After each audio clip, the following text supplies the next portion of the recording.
Bismillahirrahmanirrahim. Assalamualaikum warahmatullahi wabarakatuh. Waalaikumsalam warahmatullahi wabarakatuh. Innal hamdalillah nahmaduhu wa nasta'inuhu wa nastaghfiruh wa na'udzu billahi min shururi anfusina wa min sayyiati a'malina may yahdihillahu fala mudilla lahu wa may yudlil fala hadiya lahu. Asyhadu an la ilaha illallah wa asyhadu anna Muhammadar Rasulullah. Allahumma salli ala sayyidina Muhammad wa ala ali sayyidina Muhammad. Allah Ta'ala fil Qur'anil Azim. A'udzu billahi as-sami'il 'alim minasyaitonir rajim. Bismillahirrahmanirrahim. Ya ayyuhalladzina amanu taqullaha haqqa tuqatih wa la tamutunna illa wa antum muslimun. Mari kita panjatkan puji syukur. Puji syukur kita panjatkan kepadanya Allah Subhanahu wa Ta'ala, Allah Maha Ghafur. Puji syukur kita panjatkan kepadanya Allah Subhanahu wa Ta'ala, Allah Maha Menatap, Allah mengetahui segala lintasan hati kita.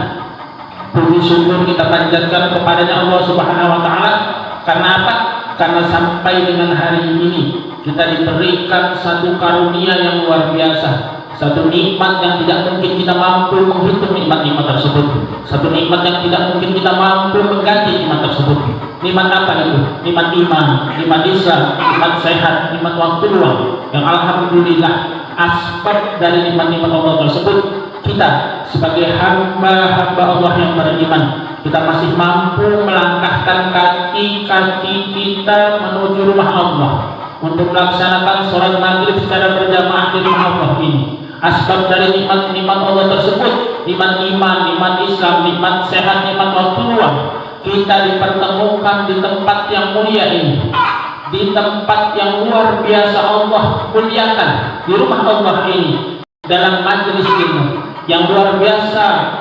Tatkala Rasulullah Muhammad Sallallahu Alaihi Wasallam menggambarkan bahwa sesungguhnya majelis-majelis ilmu itu, kata beliau, diibaratkan seperti taman-taman surga.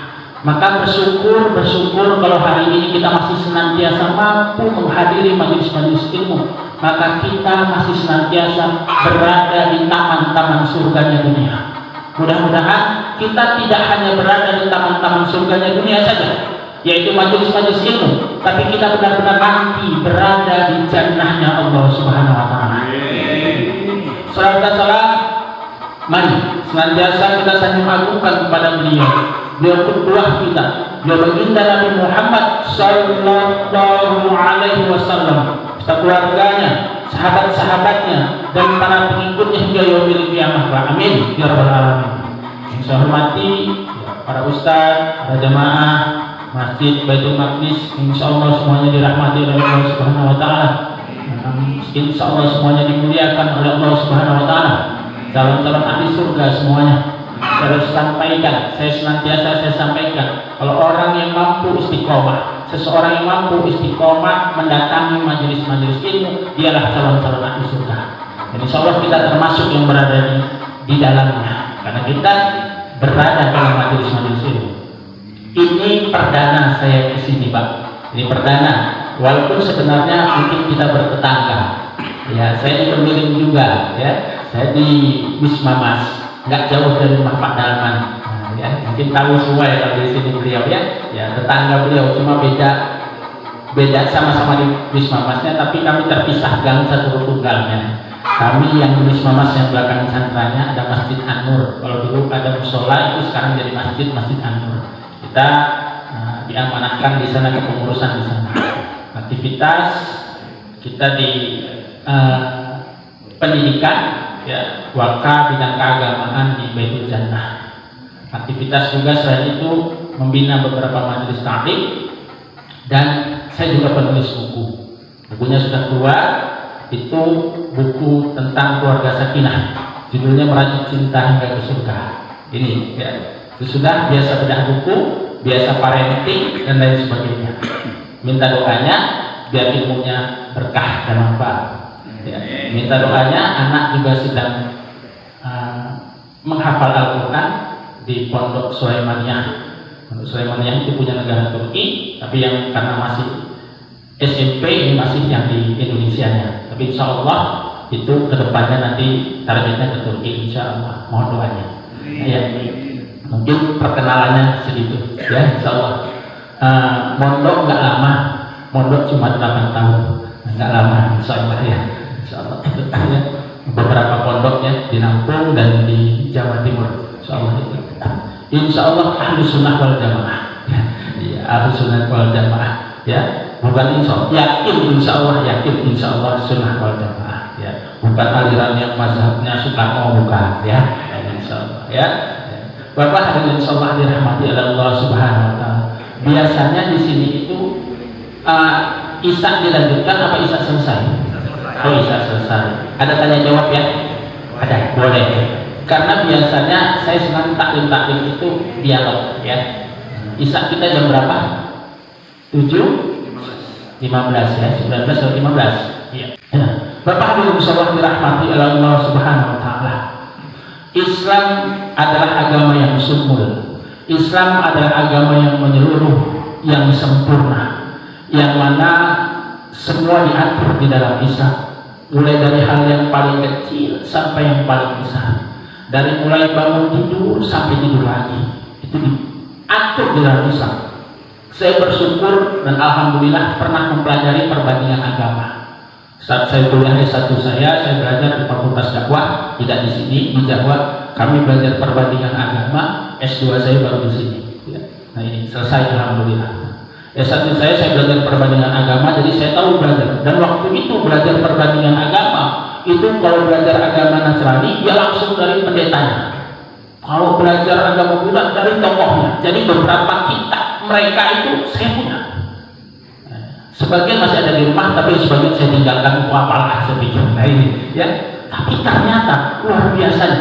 Saya semakin mengerti dan luar biasanya dan semakin yakin bisa meyakinkan bagaimana sesungguhnya benar-benar agama yang memang menyeluruh dan agama yang mengatur dari hal yang paling kecil sampai yang paling besar hanya Islam.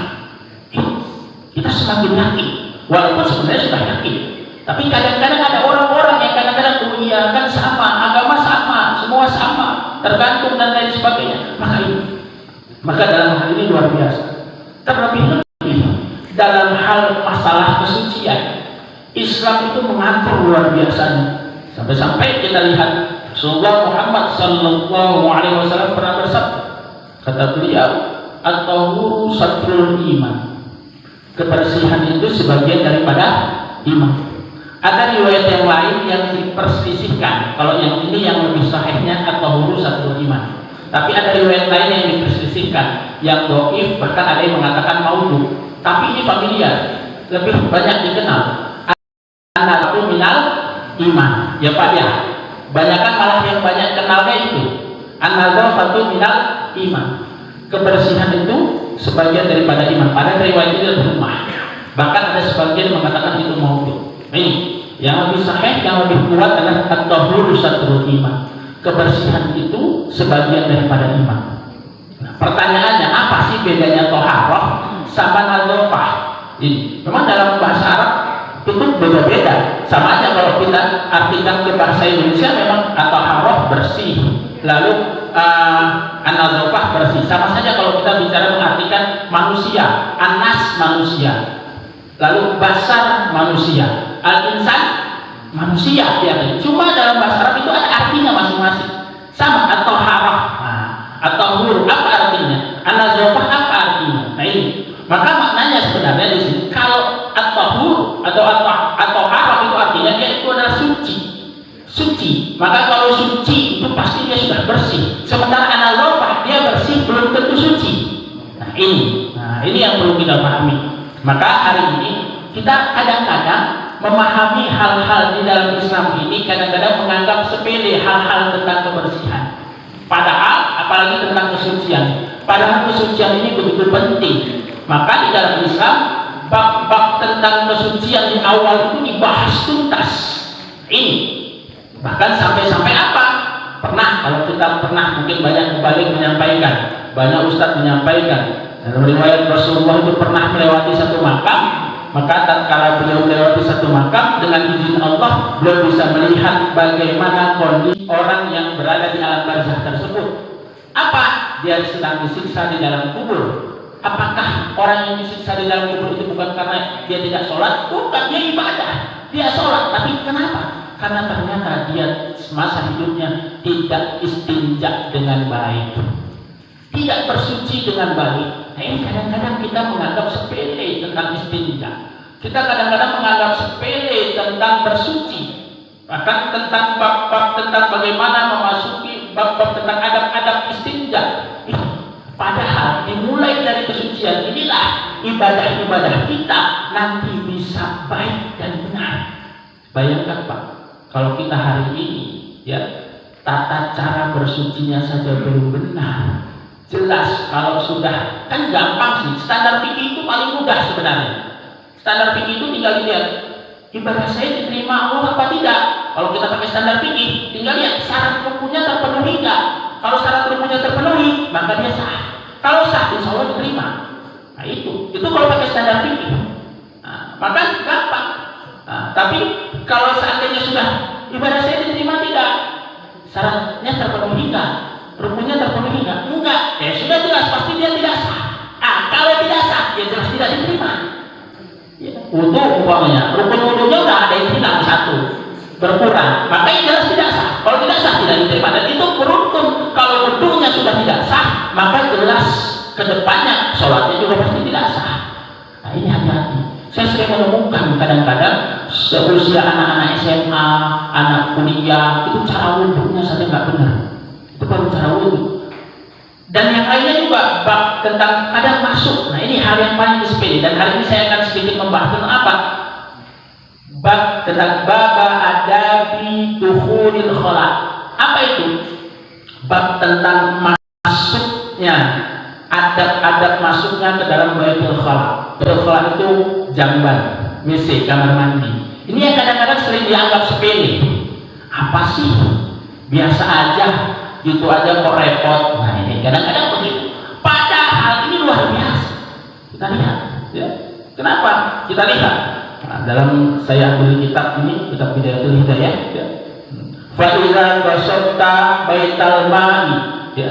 Fa'idza maka tatkala basatta bermaksud, seorang bermaksud baital ma'i, masuk ke dalam WC, ya, ke jamban, wa makan qada'il hajat. Ya, dia adalah tempat untuk buang hajat, ya, untuk menyalurkan hajat. Min baulin wa ghaidin, dan dia itu mau buang air kecil ataupun buang air besar. Maka di qada'il hajat untuk dia menyalurkan hajatnya, au ghairihi ataupun ya selain itu, ataupun selain itu, maka ada adab-adabnya. Nah, ini apa? Faqaddim fi dukhuli, maka dahulukan fi dukhuli pada saat dia masuk itu rijlakal yusra, yaitu mendahulukan kaki kiri. Pak, yang kayak gini kadang-kadang kita anggap apa sih gitu kan? Saya mau tanya Pak, yang di sini yang sudah istiqomah Pak, kalau masuk ke toilet, ke kamar mandi itu selalu masuk kaki kiri, keluar kaki kanan, angkat tangannya Pak. Udah kebiasaan begitu. Nah, padahal kita sudah tahu teorinya Pak ya. Teori itu sudah kita tahu. Teori itu sudah tahu kita. Tapi amal, nah ini bicara amal.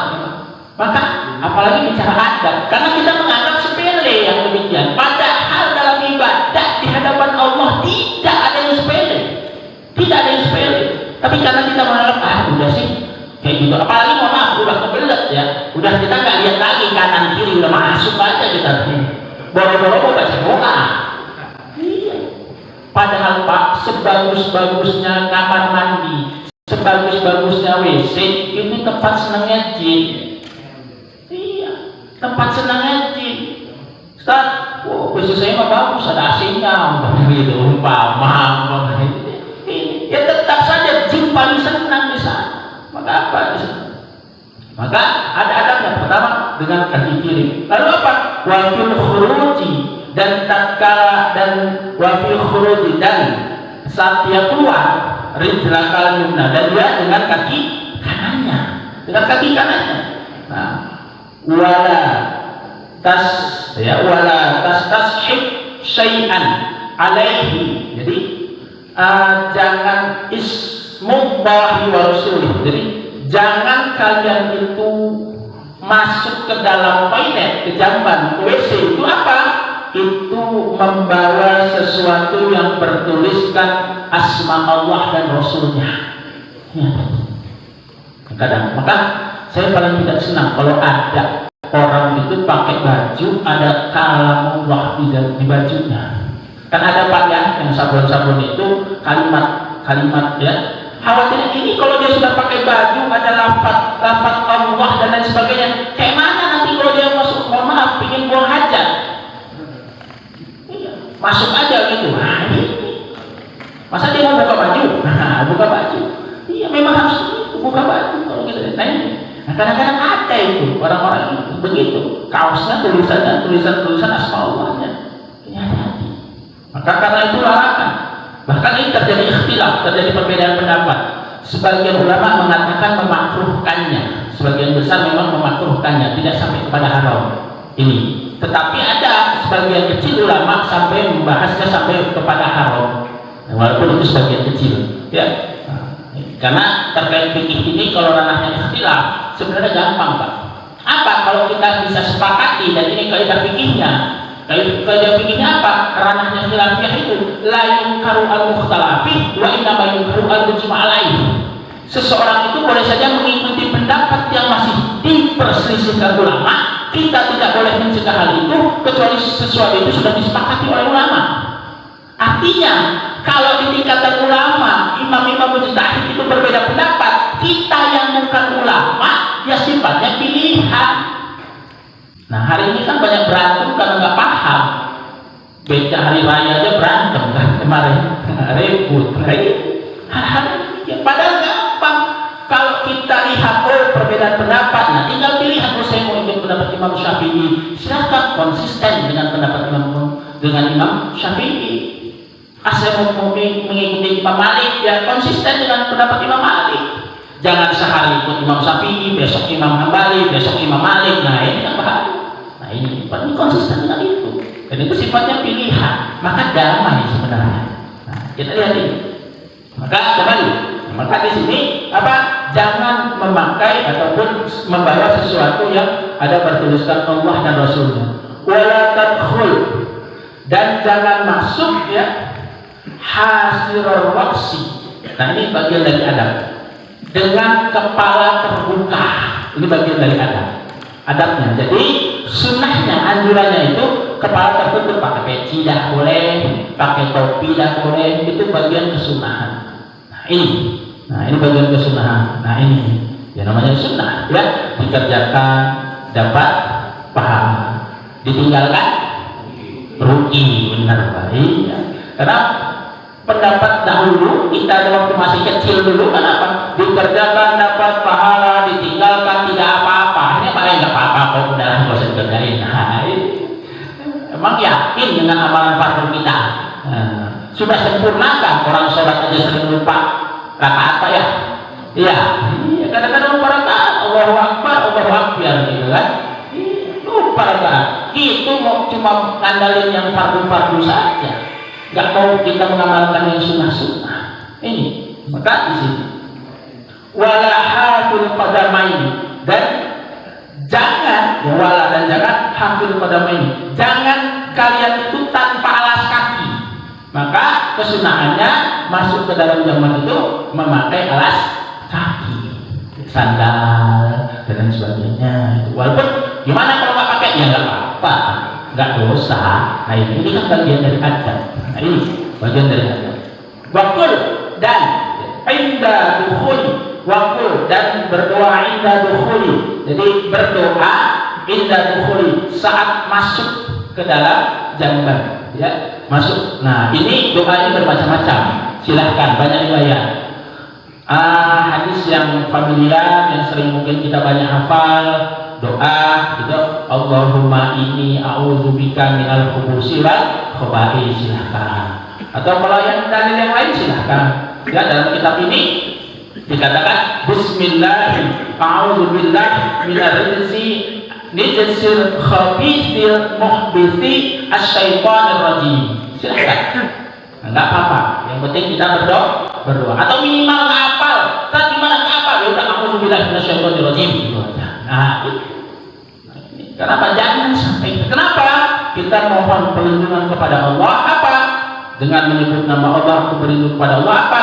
Dari kotoran najis yang busuk yang dibusukkan oleh syaitan yang terkutuk. Makanya Pak, jadi jangan sampai berlama-lama di dalam kamar mandi.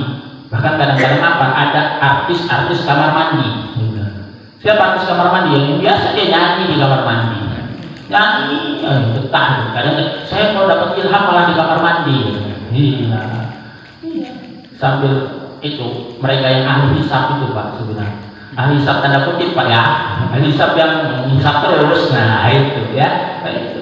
Senang benar mereka di kamar mandi sambil menghisab gitu kan. Dapat ilham dari setan ya. Nah ini hati-hati. Maka di sini berdoa. Nah, maka bagaimana kita hari ini ya? Kadang-kadang kita tahu teori tapi kita kadang tidak mengamalkan. Nah, amal ini penting. Wa inda khuruji, dan tatkala kita keluar dari mana ya? Keluar dari kamar mandi. Apa? Berdoalah ghufranaka. Nah, ini apanya riwayat? Ada yang ghufranaka alhamdulillahilladzi anhaba 'anil adha wa 'afani. Silakan. Dalam kitab ini dikatakan ghufranaka alhamdulillahilladzi anhaba 'anni ma yu'dhini wa abqa fi ma yanfa'uni. Silakan. Tidak apa. Ayo panjang amat Ustaz, susah udah dua amal ini begitu aja sudah. Ghufranaka alhamdulillah. Itu saja selesai. Ini yang terpenting. Kenapa? Karena luar biasa. Kadang-kadang hal-hal yang kita anggap sepele, nah ini kadang-kadang ini pada di hadapan Allah tidak sepele. Lalu apa? Nah terkait. Nah ini adab-adabnya. Nah istinja ini karena banyak orang-orang yang dia itu disiksa di dalam kubur karena istinjanya tidak benar. Apa? Nah di sini wa antas tabarina, dan tuntaskanlah minal baul, dari kencing kalian. Ain ya bi tanah nohi, dengan apa kalau nah berundang gitulah. Jadi apa ya, diselesaikan. Hati-hati Pak. Maka kenapa sunnahnya laki-laki itu buang air kecil jongkok, ini nggak berdiri ya, walaupun secara hukum kalau kita baca kitab lain ada di beberapa ya pendapat Imam Ahmad ya, nah itu boleh berdiri, boleh dengan catatan dia yakin dia bisa najis itu hilang. Tapi benar Pak, saya teringat sekali. Kenapa? Waktu pas di pondok dulu Pak ya, jadi khawatir hati-hatinya. Kenapa? Kalau kita tidak jongkok itu ya, jadi cara ngetesnya itu Pak, apalagi kalau yang sudah tua-tua itu kan ya, kadang-kadang air kencing itu tidak tuntas. Nah itu kalau kita tidak jongkok, khawatirnya apa? Masih ada sisa. Nah cara tesnya gimana? Kalau kami itu dulu, kata guru kami itu pakai tisu Pak. Tisu, mohon maaf, ini agak vulgar, saya masukkan di dalam ya. Nanti pada saat kita ruku, jadi setelah kencing kalau ini ya, kalau kencing ruku gitu, kalau masih ada basah, nah itu jangan-jangan itu sisa dari air kencing tersebut. Masalahnya nanti kalau kita pakai untuk sholat, itu pakaian sah nggak Pak? Tidak, karena sudah secara fikih syarat rukunnya terpenuhi nggak? Syaratnya kan apa? Sholat suci dari hadas, suci dari tempat pakaian kita semua tempatnya. Ini yang kadang-kadang kenapa kita kadang-kadang sering yang begini dianggap sepele. Apalagi orang kadang berdiri di, mohon maaf, di perjalanan pengen buang air kecil langsung di belakang mobil berdiri. Nah, ini ya, sering lihat ya, kadang-kadang ya, supir ya, udah praktis kan iya. Tapi nggak pernah melakukan Pak ya. Nggak, jangan, alhamdulillah jangan. Jadi ini kadang-kadang sudah kasih. Maka hati-hati di sini. Maka berdoa itu maksudnya apa? Untuk menuntaskan tadi. Nah ini yang kadang-kadang teori kita tahu, tapi praktek jarang kadang-kadang. Udahlah, anggap aja udah yakin dah. Karena belum tentu. Ini. Maka dan lain. Di sini juga dikatakan wanatri salasan. Apa? Nah ini bahasa vulgarnya nih. Mengurut. Nah itu mengurut zakarnya. Nah gitu. Maksudnya apa? Itu untuk kehati-hatian. Agar apa? Agar dia itu tadi benar-benar tuntas. Salasan 3 kali. Nah ini itu kamu tuh laki-laki ini benar-benar begitu. Ini hati-hati di sini. Nah, jangan sampai ya hal tersebut ya menyebabkan apa? Menyebabkan tidak sahnya kita. Ya, ini biimrari ya biimrari yadil yusra ya ala asfalil qadim. Nah, jadi apa? Dengan tangan kiri ya itu membasuhnya dengan air gitu ya 3 kali. Nah, gitu ya 3 kali dibasuh 3 kali. Nah ini penting. Kenapa? Jangan sampai hal-hal ini kita anggap sepele. Hadis yang insyaallah yang dirahmati oleh Allah Subhanahu wa taala. Lalu bagian adab lainnya adalah apa? Wala tastaqbil qiblata wala tastadbirha. Apa itu? Jangan kalian wala tastaqbil qiblah. Jangan kalian itu menghadap kiblat. Ya, wala tastadbirha, dan jangan kalian membelakanginya. Ini termasuk kalau bagaimana kalau seandainya kita di luar, sedang di luar ya, kita itu maka usahakan sunnahnya itu tidak membelakanginya dan tidak menghadapnya. Dan gimana kalau udah di rumah?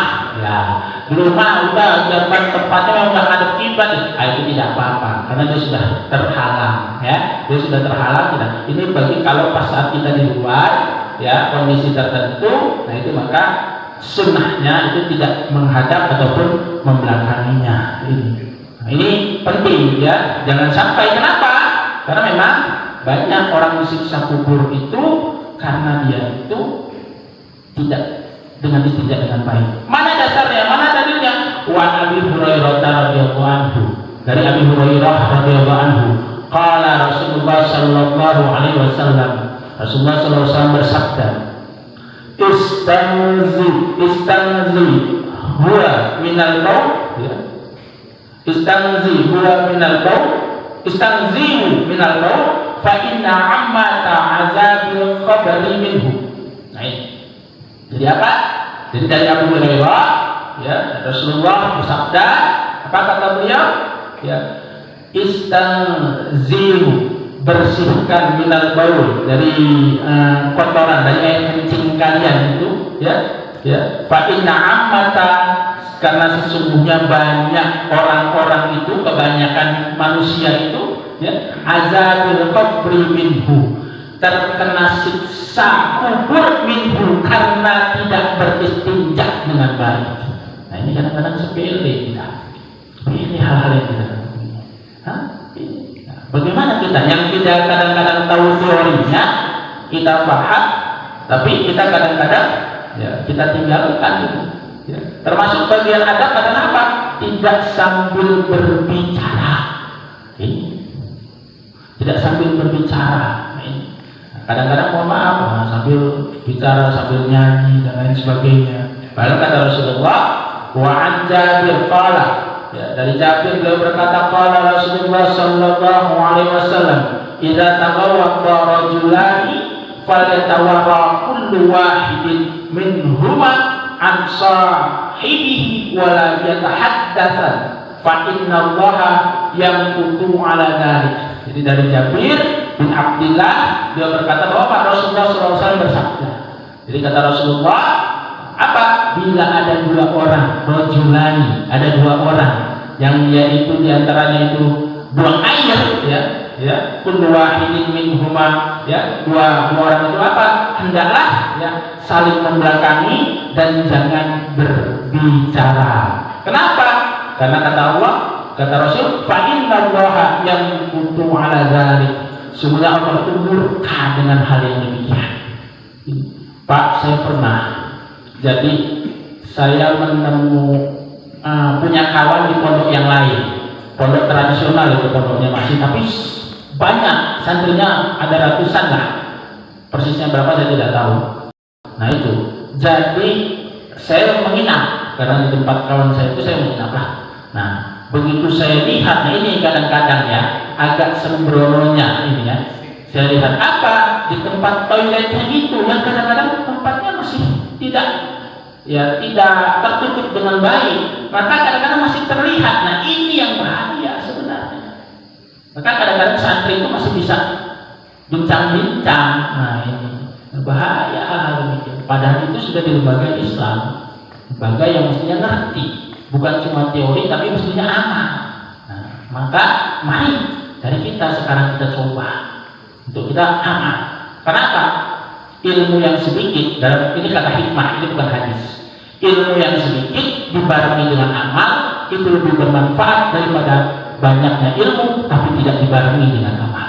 Ini Pak, mari kita coba. Sedikit ilmu kita amalkan, sedikit ilmu kita amalkan. Maka itu lebih berkah daripada banyak teori ya.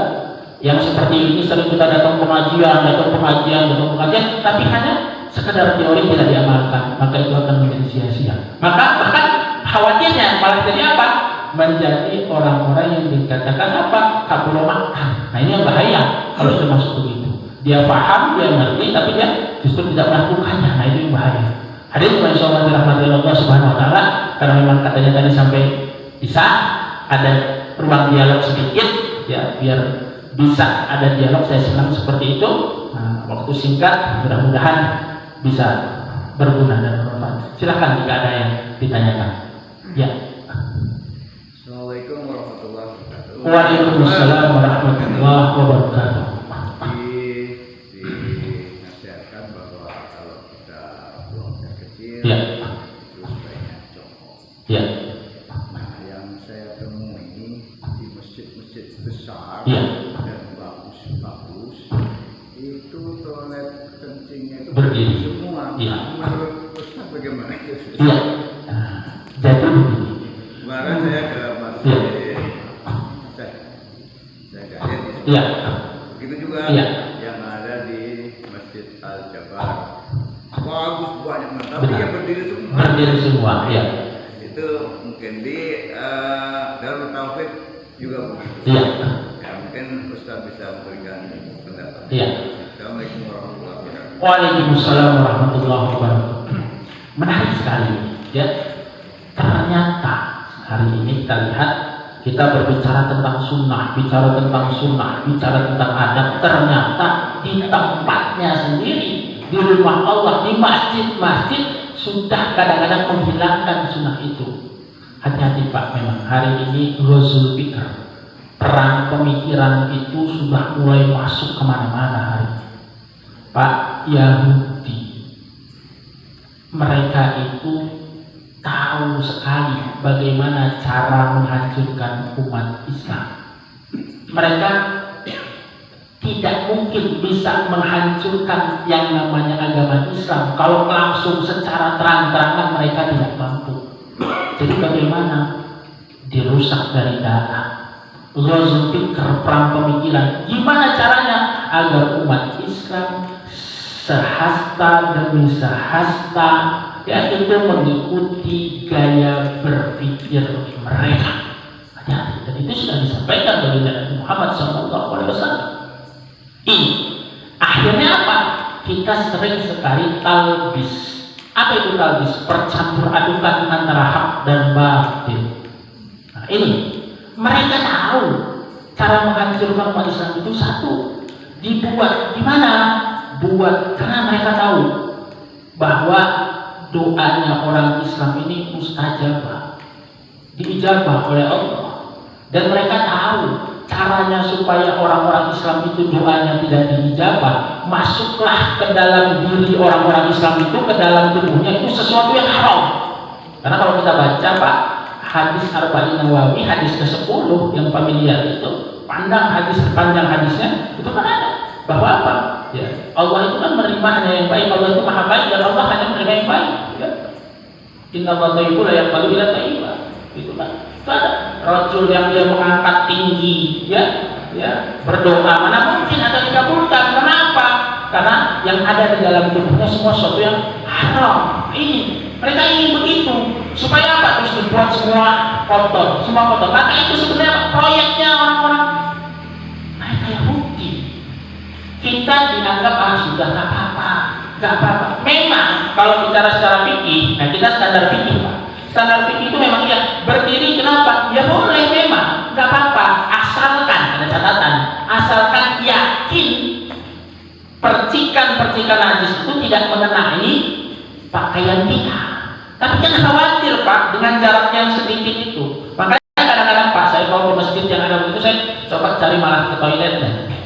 Toilet yang memang itu karena khawatir tadi percikan itu, khawatir tidak tuntasnya lagi. Apalagi Pak, mohon maaf usia-usia kalau sudah lanjut, saya sudah 40 tahunan lebih juga. Nah ini, maka apa? Ya kadang-kadang kalau nggak jongkok itu kadang khawatir tidak tuntas. Itu saja, kekhawatiran itu. Memang kalau secara fikih, kalau kita yakin, al-yaqinu la yuzalu bisa, keyakinan itu menghapus keraguan-keraguan. Ya kalau yakin, nah itu. Sama, sholat itu kan yang penting syarat rukunnya terpenuhi. Kan syarat rukun terpenuhi selesai. Kalau standar fikih gampang Pak. Saya mau tanya dengan Bapak, umpamanya auratnya laki-laki mana Pak? Pusar sampai lutut. Kita pakai standar fikih nih Pak. Standar fikih. Syarat rukunnya terpenuhi, sholat. Ya semua kita sholat. Sholat syarat rukunnya terpenuhi, nggak usah pakai baju. Ya, nggak usah pakai baju. Sah nggak Pak? Yang penting terpenuhi. Nah sekarang ya ada orang sholat Jumat. Imamnya, khotibnya, makmumnya gak usah pakai baju semua. Yang penting syarat rukunnya terpenuhi. Pakai standar fikih ya, jawabnya pakai standar fikih. Sah gak? Sah. Pantas tidak? Tidak. Makanya ada al-adab fawqal ilmi. Adab itu lebih tinggi daripada ilmu. Nah, kalau standar fikih ya memang kalau kita bisa udah sih, yang penting kan kita yakin berdiri juga nggak apa-apa. Ada pendapat yang membolehkan. Ya ada, selesai kalau itu. Karena fikih ada, kalau kita berdiri nggak apa-apa, tapi dengan catatan yakin. Nah ini, cuma ada yang lebih baik. Masa kita mau standar yang rendah? Kan dalam ibadah kalau tidak kita coba standar hati-hatiannya itu. Maka memang hari ini PR kita bersama lah Pak. Itu. Saya yakin kalau sudah ada orang-orang yang di masjid itu pakai seperti itu sudah ada pemikiran orang yang beralah di sana. Benar? Maka sekarang Pak, orang-orang yang benci dengan Islam itu sebenarnya merusak, ya menghancurkan Islam itu gampang kata mereka. Masuklah saja ke ormas-ormas Islam dari dalam. Mereka coba masuk jadi pengurus. Masuklah dia ke NU dari dalam jadi pengurus, merusak NU dari dalam. Masuklah dia ke Muhammadiyah, ya coba dia aktif di sana. Nah, nanti kelihatan bagus jadi pengurus, merusak dia. Masuklah dia ke Persis, masuk ke sana apa untuk merusak dari dalam. Hati-hati hari ini. Ya begitulah cara-cara mereka. Maka memang hari ini PR kita juga Pak. Ya, kalau hal-hal yang seperti itu memang banyak hari ini. Kalau alam bersawab itu, nah itu memang hal ini. Karena orang-orang liberal itu hari ini yang berpikir itu. Mereka menganggap semua agama sama dan lain sebagainya. Nah ini termasuk ya ini tadi masalah bersuci tadi. Sudah berdiri aja nggak apa kok. Ya, gitu aja kok repot, ya nggak selesai. Wallahualam bishawab. Ada lagi mungkin satu kali? Yes. Assalamualaikum warahmatullahi wabarakatuh. Waalaikumsalam warahmatullahi wabarakatuh. Ini memang sebuah fenomena yang menarik Ustaz, Ya. yang terjadi sekarang. Saya ingin mengaitkan dengan sebuah hadis, tapi saya nggak tahu tingkatan hadis itu seperti apa. Ya. Pertanyaan saya kepada Ustaz, apakah termasuk dengan sinyalemen yang disampaikan hadis itu atau tidak? Ya. Yang maknanya bahwa suatu saat, katanya suatu zaman kata Rasulullah, orang-orang itu gemar menghias-hias masjid. Oh ya. Tetapi sesungguhnya mereka tidaklah memakmurkannya kecuali sedikit. Ya. Kaitannya begini maksudnya. Padahal makna dari memakmurkan masjid itu kan bukan hanya memakmurkan Iya. sholat saja, Iya. tetapi menyemarakkan amalnya. Iya. Artinya gini, sehebat apapun masjid, kalau misalnya dia tempat pipis saja tidak standar Islami, dia menggunakan urinoir misalnya, Iya, iya. seperti yang disampaikan oleh Pak Haji kita tadi, Iya. sesungguhnya itu bagian daripada tidak memakmurkan daripada Iya. masjid itu. Saya mohon penjelasan. Ya. Terima kasih. Ya. Jadi memang berbicara tentang memakmurkan masjid, memang kalau berbicara tentang akhir zaman, nah, kita kan hadis itu konteksnya nanti akhir zaman Pak. Ya. Bahkan kalau kita berbicara akhir zaman itu manusia nanti umat Islam itu seperti hidangan di meja makan. Dia siap disantap dari segala penjuru. Nah, seperti buih di lautan. Nah, dia punya apa? Ya punya penyakit wahan. Penyakit wahan itu hubud dunia dan takut mati. Nah, memang berbicara memakmurkan masjid dan membagus-baguskan masjid ini, kalau menurut pendapat Imam An-Nawawi, nah, Imam An-Nawawi mazhab Syafi'i, beliau ya banyak mensyarah kitab-kitabnya ulama yang Imam Syafi'i, itu banyak Imam An-Nawawi. Jadi membaguskan masjid itu masuk ke dalam kategori bid'ah makruhah, kata beliau, bid'ah yang makruh. Nah, kita berbicara makruh itu kan sesuatu yang kurang disenangi, yang tidak disenangi. Secara bahasanya kan tidak disenangi. Kenapa? Membagus-baguskan, bermegah-megahan. Nah, ini hanya sekedar bermegahan, tapi isinya tidak justru di sana. Jadi orang nanti banyak berlomba-lomba untuk membagus-baguskan masjid, tetapi dia tidak dalam kondisi memakmurkan jamaah. Padahal hari ini kadang-kadang kita memahami jamaah itu cuma sekedar sholat jamaah. Padahal salah. Jamaah itu artinya apa? Membina ikatan-ikatan hati, membangun ikatan-ikatan hati. Maka hari ini yang sedang kita hilang di masjid itu adalah apa? Kurangnya ada kedekatan-kedekatan, ikatan-ikatan hati. Akhirnya apa? Masjid itu hanya sekedar memakmurkan sholat selesai, taklim selesai, tapi nggak ada yang selebihnya dari itu. Padahal kita ingin masjid itu menjadi pusat segalanya di masjid ini. Dan ini yang hilang hari ini. Memang kalau dia hanya sebatas tadi, makna memakmurkan di sana maknanya adalah hanya sekedar bermegah-megahan, maka kata Imam An-Nawawi itu bid'ah yang makruh. Tapi makna memakmurkan di sini yang lebih tepat adalah apa? Membina ikatan-ikatan hati. Nah, sekarang saya lihat beberapa masjid di Bandar Lampung ada beberapa, saya tidak perlu sebutkan masjidnya, itu antara pengurusnya itu gesek-gesekan, Pak. Bahkan saya lihat ada tuh, begitu ganti pengurus berubah semua itu. Iya, amalannya berubah semua berubah, kelihatan bener kan gitu. Itu hal-hal demikian. Maka ini yang hari ini. Maka ya PR kita juga bersama pelan-pelan. Maka bagaimana kita sekarang membangun ikatan-ikatan hati itu? Perbedaan masalah khilafiyah itu bukan untuk diperuncing. Khilafiyah untuk dipelajari, tapi untuk sekedar kita mengetahui, tatkala itu masalah khilafiyah, lalu karunal mukhtalafi wa inna ma yukruhan mujmalai. Seseorang itu boleh saja mengikuti pendapat yang masih diperselisihkan ulama. Kita tidak boleh mencegah hal itu kecuali suatu itu sudah disepakati oleh ulama. Pilihan damai kita. Insyaallah. Wallahu a'lam bishawab. Masuk waktu apa ya? Iya. Alhamdulillah. Mudah-mudahan yang sedikit ini bermanfaat. Dan sekali ini saya sampaikan ada satu kata hikmah, ilmu yang sedikit dibarengi dengan amal itu lebih bermanfaat daripada ilmu yang banyak tidak dibarengi dengan amal. Mohon maaf atas segala kekurangan, dan kepada Allah saya mohon ampun. Kita tutup sama-sama dengan mengucapkan hamdalah dan doa kifaratul majelis. Alhamdulillah alamin. Subhanakallahumma wa bihamdika asyhadu an la ilaha illa anta astaghfiruka wa atubu ilaik. Assalamualaikum warahmatullahi wabarakatuh.